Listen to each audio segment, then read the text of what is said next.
सत्संगत जी, प्यार से कहना धन अहंकार जी। एक ये भाव भी अक्सर जो बात अहंकार की आती है, वहाँ ये बात भी होती है कि जब किसी ने मान लिया कि सब कुछ तो हमें आता है, मैं हर चीज़ बखूबी करता हूँ, तो कोई भी चीज़, नई चीज़ या कोई पुरानी चीज़ को ठीक तरीके से सीखने की ये इच्छा कि इसको सीखा जाए, ये अहंकार की वजह से संभव नहीं हो पाता। तो कैसे अपने जीवन में, जहाँ हर कोई ताउम्र छात्र रूप भी बना रहे, एक वो सीखना तो है, पर क्या सीखना है उस पे गौर करें। क्योंकि पूरा दिन अगर हम देखें तो ये आँखें भी, ये कान भी, ये ज़बान भी, ये बुद्धि से भी हर तरह के ये जो हमें इनपुट्स मिल रहे हैं, तो क्या हर एक चीज़ सीख लेना समझदारी है? एक भलाई उसमें है क्या? नहीं।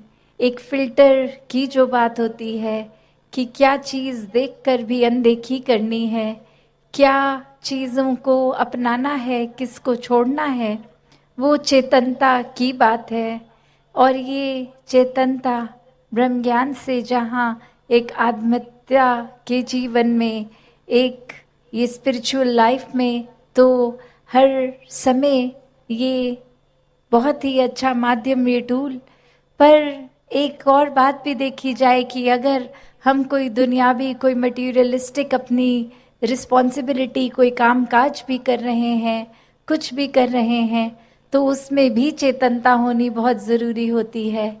चाहे वो अक्सर छोटा सा एग्जाम्पल ड्राइविंग का भी, कि सड़क पे होते हैं तो अक्सर वही पंक्ति बार बार नज़रों के आगे आती है कि सावधानी हटी दुर्घटना घटी। तो ये हर समय चेतनता की बात है कि कहाँ पे हैं हम इस समय, वो एक एक पल का हमें होश, वो खबर, उस पल में ही रहें। वरना तो सोच एक सेकंड लगता है इधर उधर भागने में, ध्यान भटकने में।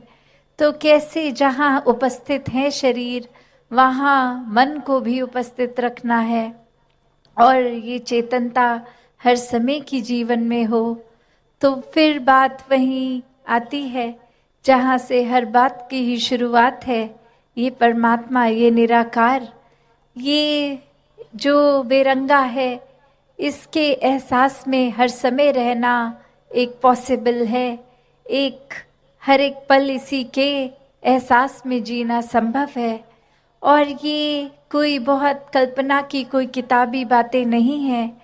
हर कार्य करते हुए इसके ही एहसास में अगर रहा जाए, तो ये परमात्मा हमारे जीवन में और गहराई से उतरता है।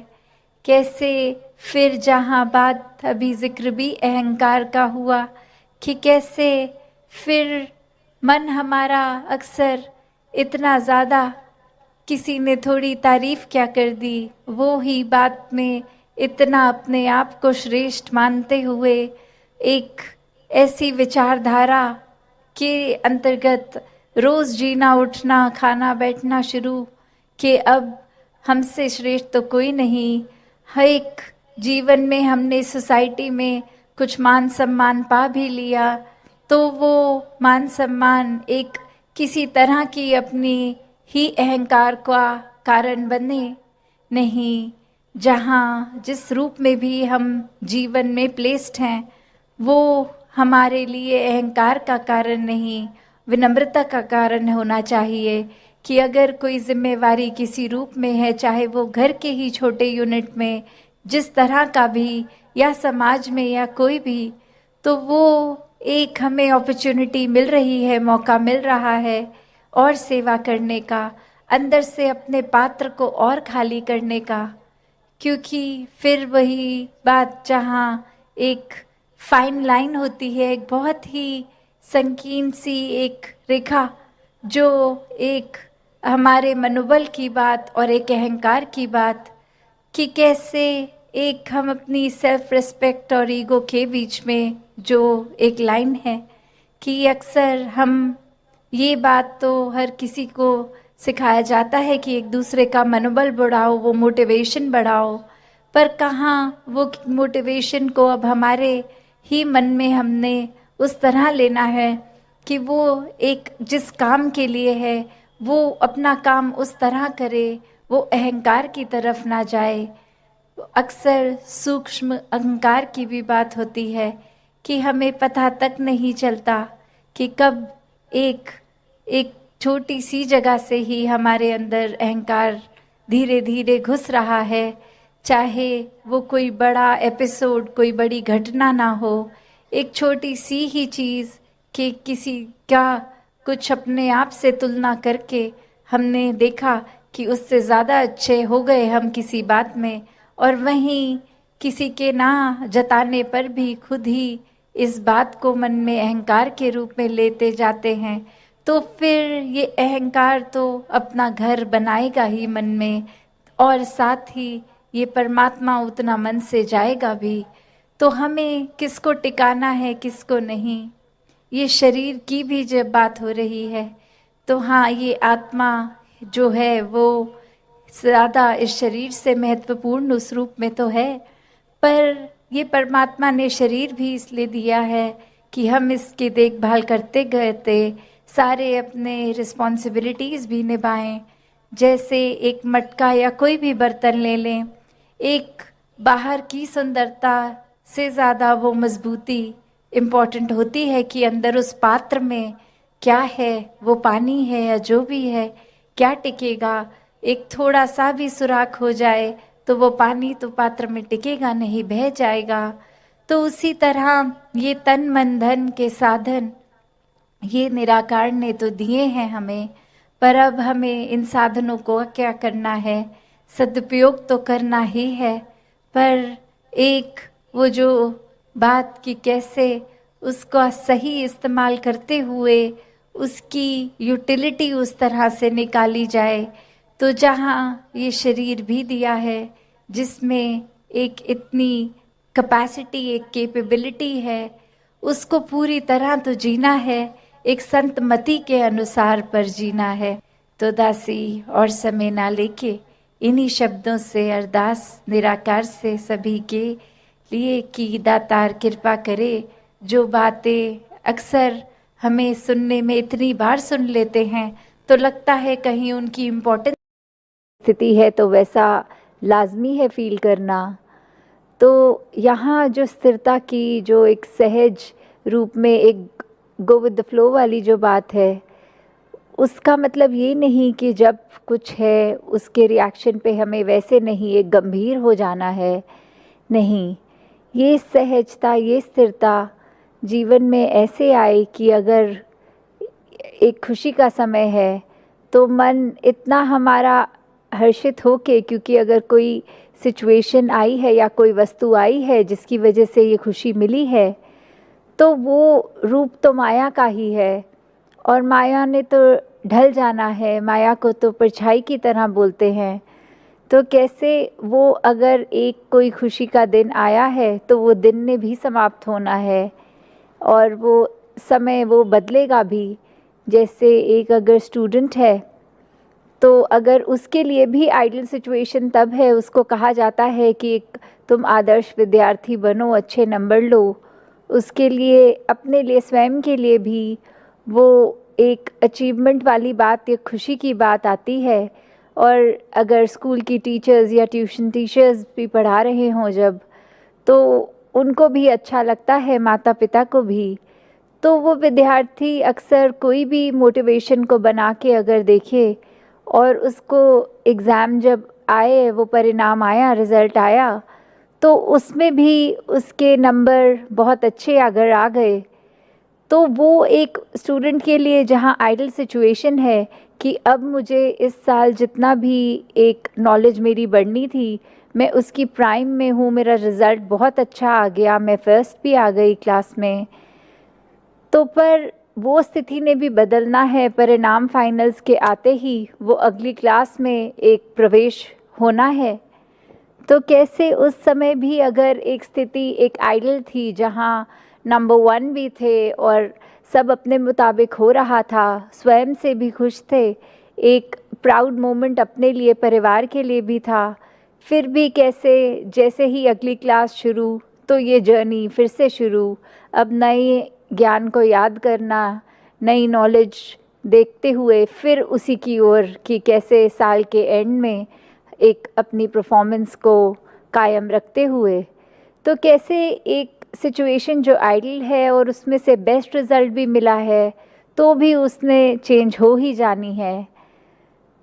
तो इसी के साथ अगर हम ये देखें कि हमारे जीवन में हमने पहले कोई भी सिचुएशन को देखना, तो कैसे एक उदाहरण एक वृक्ष का लें, पेड़ का लें, कि कैसे उसमें फल भी आते हैं अपने सीज़न के हिसाब से, उससे पहले फूल आते हैं, और जब ये समय फल उतरने का आ जाता है फिर वो पतझड़ का मौसम जहाँ पत्ते तक निकल जाते हैं उस पेड़ से, तो कैसे वो एक सीज़नल एक मौसम के हिसाब से, परिस्थिति के हिसाब से वो पेड़ के ऊपर लगी हुई चीज़ें भी जहाँ इतना हरा भरा एक समय और पतझड़ में सिर्फ वो एक शाखाएं दिख रही हैं बिना पत्तों के, तो वो सिर्फ लक्कड़ लक्कड़ ही रह गई, बाकी हरियाली और रंग ख़त्म हो गए पेड़ के। तो यहाँ ये अस्थिरता तो आई, ये मौसम की तब्दीलियाँ तो आई, पर फिर भी वो पेड़ अपनी जगह क्योंकि मजबूती से अपनी रूट से जुड़ा हुआ था तो इतना कुछ झेल गया, खुशी का समय भी, पतझड़ का समय भी। तो कैसे एक जब ये अडेप्टेशन आ जाती है एक मन में, फिर वो भाव कि ये परमात्मा ही है जिसके वजह से हम अपने आप को अडेप्ट कर पाएंगे। अगर हमारी रूट्स, हमारा आधार, हमारी नींव इस परमात्मा के साथ जुड़ी है, इसके साथ ऐसे हम एकमिक हो गए हैं कि हमने फिर कोई अपने मन में और कोई चीज़ ऐसे सिचुएशन वाइज मन के ख्याल ऐसे कोई हमें इतना डिस्टर्ब नहीं करेंगे कि फिर हम दृढ़ खड़े हैं एकदम। तो कैसे जब हम इस परमात्मा, इस निराकार से एकमिक हैं, वही हमारी स्ट्रेंथ है, और उसी के आधार पर फिर हमने अपनी कोई भी परिस्थिति को बिल्कुल, जैसे वो गीत की भी लाइन है कि आके लंघ जान दिया ने, कि एक ये स्थितियाँ आती भी हैं अच्छी बुरी, वो ऐसा नहीं है कि वो फील नहीं होंगी, पर परिणाम स्वरूप उसको हमने ऐसे नहीं फील होने देना कि उसके ऊपर डिपेंडेंट इतने कि अपना पीस ऑफ माइंड खो दिया अगर वो ना हो तो कैसे अपने मन को भी मजबूत करने का रास्ता ये परमात्मा, ये सेवा सिमरन। गुरु की साजी नवाजी प्यारी साध संग जी, प्यार से बोलना धन निरंकार जी। आओ महापुरुषों, आज कितना खुशी भरा समय है, जो आज 25 तारीख सन 2024 का ये दुलेंडी का त्यौहार बनाने का सौभाग्य प्राप्त हमें हो रहा है। तो सत्संग जी, इस सदगुरु की कृपा है, इसी की रहमत है। आओ महापुरुषों, सत्संग का अर्थ है, महापुरुषों सत्संग का अर्थ जो साथ रहने वाला है, स्वास्थ्य है, अविनाशी है, उसका संग अर्थात प्रभु परमात्मा का संग, जिसके फलस्वरूप जीवन के सारे भ्रम समाप्त हो जाते हैं। महापुरुषों, सारी समस्याओं का निवारण स्वयं हो जाता है। सत्संग से संसार के असलियत अर्थात इसके नाशवान होने की बात समझ में आती है। और महापुरुषों, संसार के सारे रिश्ते झूठे प्रतीत होने लगते हैं, मन की चंचलता समाप्त हो जाती है। महापुरुषों, निरंतर सत्संग करने से सारे मनोविकार, वैर, नफरत, ईर्षा, छल कपट, चतुराई, रंग द्वेष, स्वास्थ्य नष्ट हो जाते हैं। महापुरुषों और महापुरुषों, ऊंच नीच, गरीब अमीरी, जाति पाति आदि के भेदभाव भी मिट जाते हैं। महापुरुषों, काम, क्रोध, लोभ, मोह, अहंकार आदि विकार दशा में हो जाते हैं।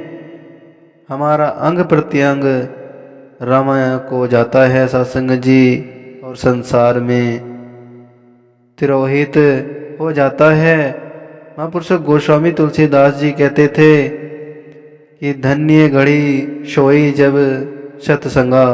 तो महापुरुषों इंसान के लिए वह समय धन्यता योग्यता हो जाता है। महापुरुषों जब उसे सत्संग मिलता है, तो महापुरुषों जब उसे ब्रह्म ज्ञान संतों का संग मिल जाता है। सत्संग इंसान को असत्य से सत्य की ओर, अंधकार से प्रकाश की ओर, महापुरुषों बंधन से मोक्ष की ओर ले जाता है। तो महापुरुषों जैसे ब्रह्म ज्ञानी संतों का यह है फैसला है कि सत्संग से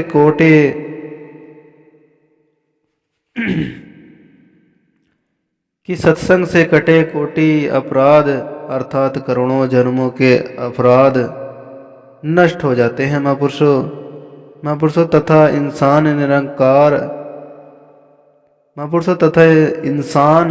निराकार सर्वशक्तिमान प्रभु की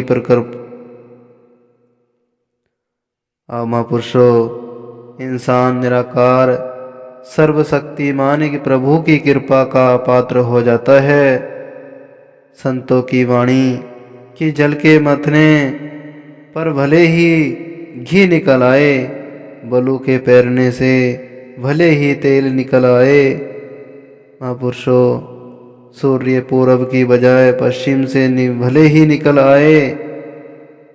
महापुरुषों फूल जमीन को छोड़कर आकाश में पैदा होने लगे, ये असंभव सी लगने वाली बातें भले ही संभव हो जाए, परंतु महापुरुषों सत्संग के बिना भवसागर से पार होना असंभव है। महापुरुषों सत्संग आत्मा की खुराक भोजन है, क्योंकि महापुरुषों जिस प्रकार शरीर के लिए भोजन की आवश्यकता पड़ती है, तो महापुरुषों भोजन के से शरीर को बल मिलता है।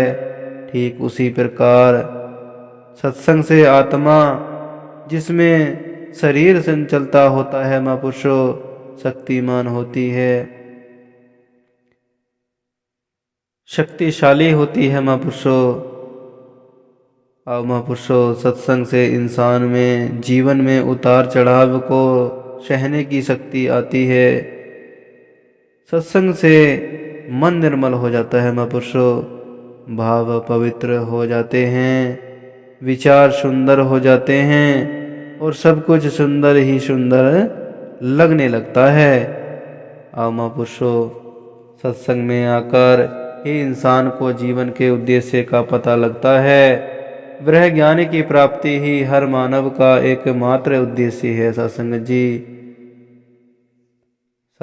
जी इसी से आत्मा की भटकन दूर होती है। आत्मा अपने मूल परमात्मा को पाकर तृप्त संतुष्ट होती है। सत्संग के ही ऐसा सरोवर है जो आनंद देने वाला है। सत्संग के बगैर विवेक बुद्धि जागृत नहीं होती। महापुरुषों जिनको सत्संग प्राप्त हो जाता है, उनको ही विवेक भी प्राप्त हो जाता है। वह भले बुरे का भेद जाना जाता है।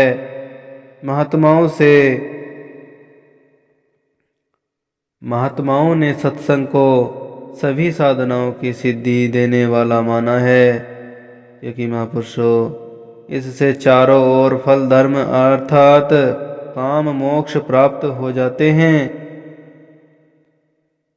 महापुरुषों संत कबीर दास जी भी तो सत्संग को वे कुटुंब से भी ज्यादा माना है। महापुरुषों दास इन्हीं शब्द के साथ विराम लेता है। दास के मुंह से कोई गलत शब्द निकल गया हो तो भाई बच्चा समझकर बख्श लेना।